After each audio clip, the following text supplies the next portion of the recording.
Professional നാടക സംഘാടകരുടെ ഏക സംഘടനയായ പ്രൊഫഷണൽ ഡ്രാമ ചേംബർ സംസ്ഥാന സമ്മേളനം ചേർത്തലയിൽ നടന്നു. മന്ത്രി വി പ്രസാദ് ഉദ്ഘാടനം ചെയ്തു. സംസ്ഥാനത്തെ വിവിധ ജില്ലകളിൽ നിന്നുള്ള 100ഓളം പ്രതിനിധികൾ സമ്മേളനത്തിൽ പങ്കെടുത്തു. സംഗീത നാടക അക്കാദമിയുടെ അവാർഡ് ജേതാക്കളെ സമ്മേളനത്തിൽ മന്ത്രി ആദരിച്ചു. ചേംബർ സംസ്ഥാന ചെയർമാൻ അഡ്വക്കേറ്റ് നെയ്യാറ്റിൻകര പത്മകുമാർ അധ്യക്ഷനായി. General secretary Dileep Sithara report അവതരിപ്പിച്ചു.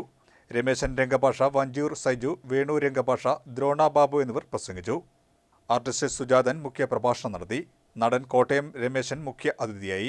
നിലവിൽ നാടക സംഘങ്ങൾ നേരിടുന്ന പ്രതിസന്ധികൾക്ക് പരിഹാരം കാണാനുള്ള നിർദ്ദേശങ്ങൾ സമ്മേളനം ചർച്ച ചെയ്തു.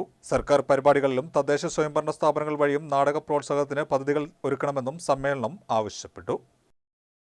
ഇപ്പോൾ നമ്മൾ കാണുന്ന എക്സ്റേ കവലയ്ക്ക് ഉണ്ടായിരുന്ന അടുത്ത് കമ്മ്യൂണിസ്റ്റ് പാർട്ടിയുടെ ഒരു സമ്മേളനവുമായി ബന്ധപ്പെട്ട് അപ്പോൾ തന്നെ നാടകം എഴുതുന്നു, അപ്പോൾ തന്നെ അഭിനയിക്കുന്നു എന്നുള്ളതായിരുന്നു അന്നത്തെ പ്രത്യേകത. ഒരു മാസം നീണ്ടു നിൽക്കുന്ന റിഹേഴ്സൽ ക്യാമ്പുകൾ ഒന്നുമില്ല. അതെല്ലാം ഒരു നാടിൻ്റെ അന്ന് അനുഭവിക്കുന്ന യാഥാർത്ഥ്യങ്ങളെ അവർ ചേർത്ത് വെച്ചുകൊണ്ട് അഭിനയിക്കുകയായിരുന്നു, അവതരിപ്പിക്കുകയായിരുന്നു. അതിൽ അഭിനയിക്കുക എന്ന് പറയുമ്പോൾ മറ്റൊരു രംഗത്തിലേക്ക് മാറുക എന്നുള്ളതായിരുന്നില്ല.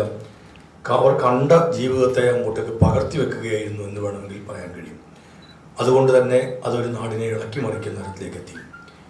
കേരളത്തിൻ്റെ നവോത്ഥാന മുന്നേറ്റങ്ങളുടെയും സാംസ്കാരിക ചരിത്രത്തിൻ്റെയും ഒക്കെ കഥകൾ എടുക്കുമ്പോൾ, ചരിത്രം നോക്കുമ്പോൾ കലകൾ, പ്രത്യേകിച്ച് നാടകങ്ങൾ ആ കാര്യത്തിൽ വഹിച്ച വലിയ പങ്ക് നമുക്ക് കാണാൻ കഴിയും.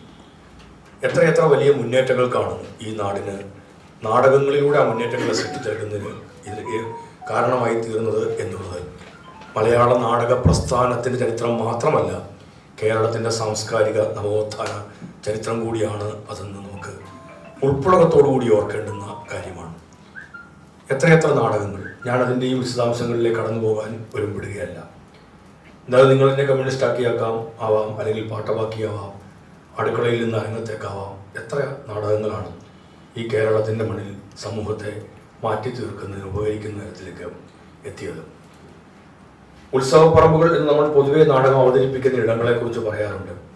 നാടകം അവതരിപ്പിക്കുന്ന ഓരോ ഇടങ്ങളിൽ നിന്നിട്ട്, ഓരോ പറമ്പുകളിൽ, ഓരോ മൈതാനങ്ങളിൽ നിന്നിട്ട് സാധാരണ മനുഷ്യൻ നിലത്തിരുന്ന് കണ്ട അവൻ്റെ ജീവിതത്തിൻ്റെ അനുഭവങ്ങളും യാഥാർത്ഥ്യങ്ങളും സ്റ്റേജിൽ അവതരിപ്പിക്കപ്പെട്ടപ്പോൾ ആ നാടകത്തോടൊപ്പം അവർ ചേർന്ന് നിന്നു.